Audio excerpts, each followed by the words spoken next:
Could you tell me your name, please? My name's Rob Newman. And a little bit about your background? I am currently a second-year teacher at Palestine Wheatley Junior Senior High School.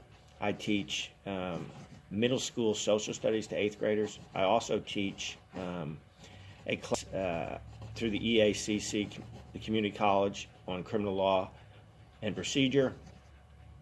Additionally, my duties are that I am the head track and cross country coach, boys, and also I'm the quiz ball coach. Like I said, I've been doing this for 2 years. Prior to that, well, first of all, let me digress. I grew up in Westbury, New York, which is a suburb of New York City. So probably roughly, 10, 12 miles from New York City, in a town called Westbury. I grew up with my mother and father, and I have an older sister and a younger brother.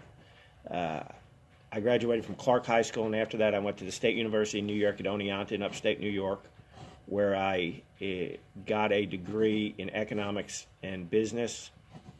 Subsequently to that, I attended Ohio Northern University Law School in a little town in Ohio called Ada, Ohio, and received a Juris Doctorate degree.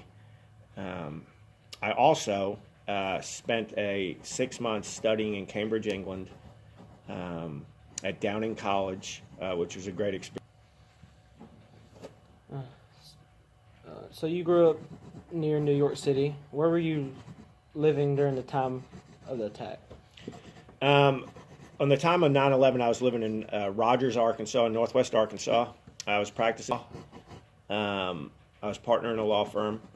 And I can vividly remember that morning because I was driving. There's some memories in life that you just remember exactly where you were. I always thought that it was just like somebody making stuff up. But in reality, for people my age, over 50, 9/11 was one of the defining moments of our lives. And I happened to be driving in my car down 8th Street and talking to my mother on the phone. She was back home in New York. And when she said, well, hang on a second, and then she said, oh my God, something just flew into the World Trade Center. And what she had watched was the second plane go into the World Trade Center, which was about, 15, 20 miles from where she lived. So it was kind of, at that point, I drove home, didn't go back to the office, called my secretary, said, hey, something's happening, I got to watch the news, and kind of like monitored it that day. Is there any other memories that you'd like to share with me that day on 9/11? Yeah, being a New Yorker, it was almost like I'd been personally attacked. Being that I was born in 1965, so I was born in the middle to the late end of the Cold War with Russia. So we always thought, we disliked Russians intensely growing up. It was like the boogeyman. During the Olympic Games, we would boo the Russians, and we just wanted the Americans to win so much. They were like this like I said, boogeyman. They were like this really bad person. But after that thawed, you never really thought about us being attacked by anybody in the world. And so, you just kind of went off. Russia was there, but they weren't a problem anymore. And then all of a sudden this hit on 9/11, and it was dumb. I would have never been able to write it. If you had seen a movie about that happening, you would have thought, hey, it's a good movie, but it could never happen here. And that was the surprising part, that, absent the Oklahoma City bombing in 1992 or 3, there really had been no mass terror attack in the United States.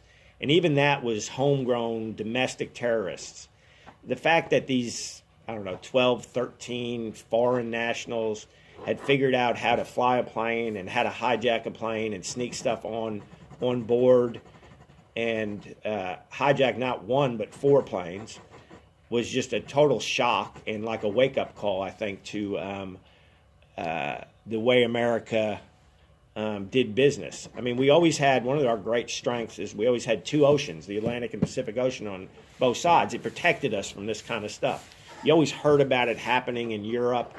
And, you know, in my youth, you always heard about it happening in Northern Ireland, where the British and the Irish were engaged in like a not official war. There was a lot of bombings over there. Even when I went to school in Cambridge, England, one interesting thing about the town of Cambridge is this tiny little town, probably about the size of, not bigger than Forest City, maybe the size of Jonesboro. No, not even that big. It's a little town. But it had the square that was beautiful. And at night, these metal rods came out of the ground to keep cars from coming in at night because they wanted to prevent car bombs. And, you know, when I was over there, I thought, wow, this is kind of odd. But it wasn't, I mean, it wasn't anything that could happen in America. And then it happened. So it was just the memory of safety being lost and that this could happen to us. You actually had to be aware. It was sort of like innocence being lost. What were some changes in America that you noticed after 9/11? Well, I mean, the obvious one would be when you traveled, there was a greater sense of security. You know, it used to be when I was younger. I mean, not that I flew very much. I mean, I think the first time I was ever on a plane maybe I was in 7th or 8th grade, and I went on a school trip. But, you know, you didn't need they didn't check your driver's license necessarily. They didn't have all these lines to go through security. There wasn't metal detectors. You just kind of got on. Nobody was really worried about somebody blowing up a plane. And then all of a sudden, you waited, and you had to have 2 forms of identification. They had to check your name on a database for terrorists. And you had to go through all this thing. You couldn't bring, you know, bottles of this and bottles of that on the plane. Everything had to be kept in your suitcase. A funny story is my wife and me were traveling one time, and somebody with her name was on the watch list. So we almost missed our plane until she could prove she wasn't really a terrorist and wasn't that person. But it kind of showed you that, I mean, you know, you were a little irritated at the time, but, you know, it's better safe than sorry. So I think we lost a little bit of our innocence that you know, we would go through life without bad things happening to us that happened in other parts of the world.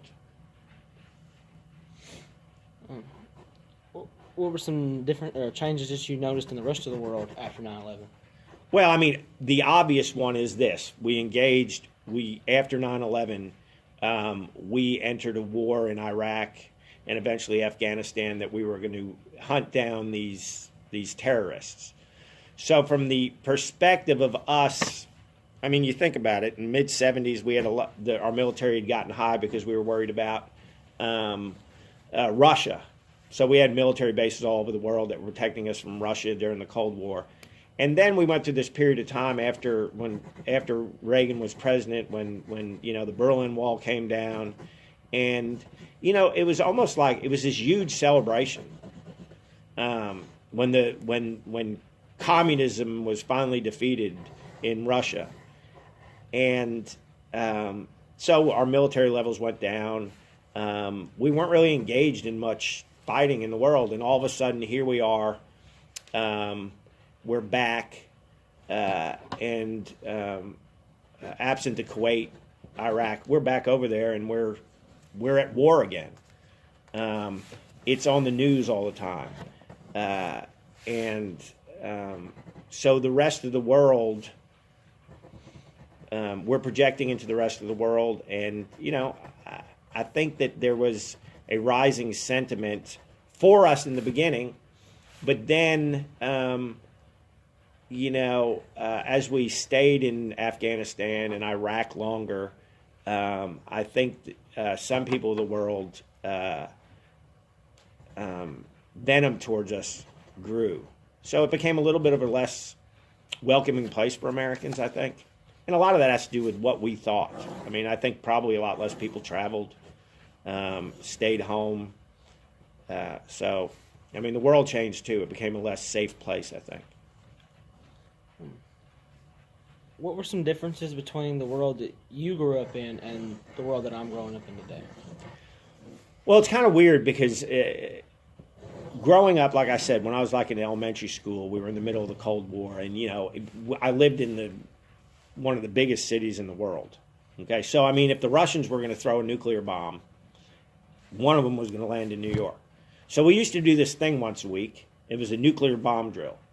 Okay, they would ring the bell. We would go out into the hallway. We would sit down, and we'd stick our hands behind our heads and down in our laps for some reason. We had a bomb shelter in our elementary school underneath it that had tins. I remember going down there one time. I didn't even know it existed until I was in 6th grade, and we went down there for some reason. And there was just like tins of water and like biscuits and stuff like that to last like 3 or 4 days in case something happened. But then when I got into your age, into high school, it was carefree. You didn't have to worry about things like that. We weren't really at war with anybody. We weren't really worried about anything. It was a more innocent place that we didn't worry about people, going over there and fighting against us. We didn't worry about terrorism, okay?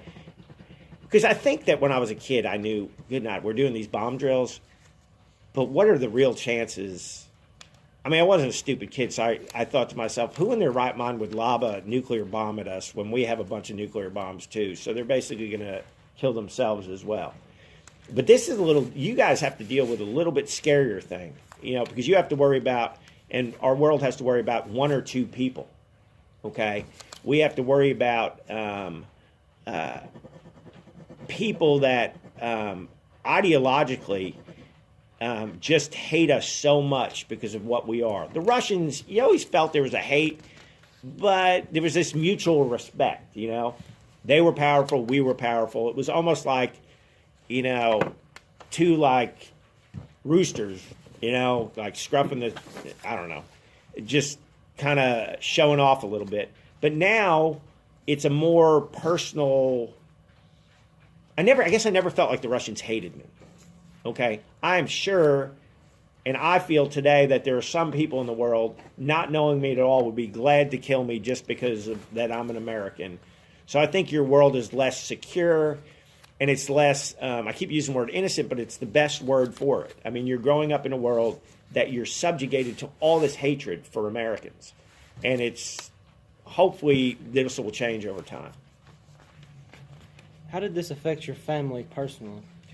Well, I think, at that time my parents still lived in New York. And I think that that was like the crowning blow. And, when my dad retired, they moved to Virginia, which is weird because I live near D.C. now. So maybe that wasn't the smartest move in the world. But that's where one of the planes went down. I think that while not really affecting my family, because my community I grew up in was affected. I mean, we had people that died, firefighters and policemen from the town I grew up in that died in 9/11. I think that New York itself was, I think, 2,400 people died. When I went to the memorial, it was just unbelievable. And I didn't think I would respond like this, but I mean, I was in tears and, because it was like a personal swipe. When you're a New Yorker, you're a New Yorker. I mean, it's like one of these things that, you think you're tough and everything a little bit, but it was like, here's somebody to come in and just like killed our people, people that we knew, not maybe directly, but a friend of a friend. My neighbor, a good friend of mine growing up, was a detective in Brooklyn, and he was telling me that, they couldn't get over to do the rescue, but they could hear the radios in the building as things were going on and collapsing, and they could hear people screaming. He said it's the worst thing he's ever heard in his life. So I mean, there was a lot of mourning that took a while to get over. I mean, you don't get over 2,000 dead. I mean, honestly, it's a miracle that more people didn't die. I mean, you're talking about two buildings that were, I don't know how many, 140 stories tall. I mean, these are gigantic buildings that fell to the ground that had 30 or 40,000 people working in them, and only 2,000 died. It's a miracle that that happened. So, I mean, I think it changed. I think a lot of people moved out of New York, but it changed a lot in the community that I grew up with. Is there anything else that you would like to share with me about that day? I think just that you, as a generation go forward, have to come up with a solution that will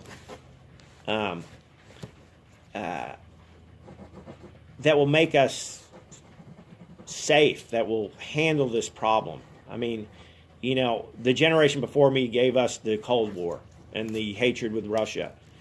My generation is going to hand over to you probably this Islamic extremist hatred for America.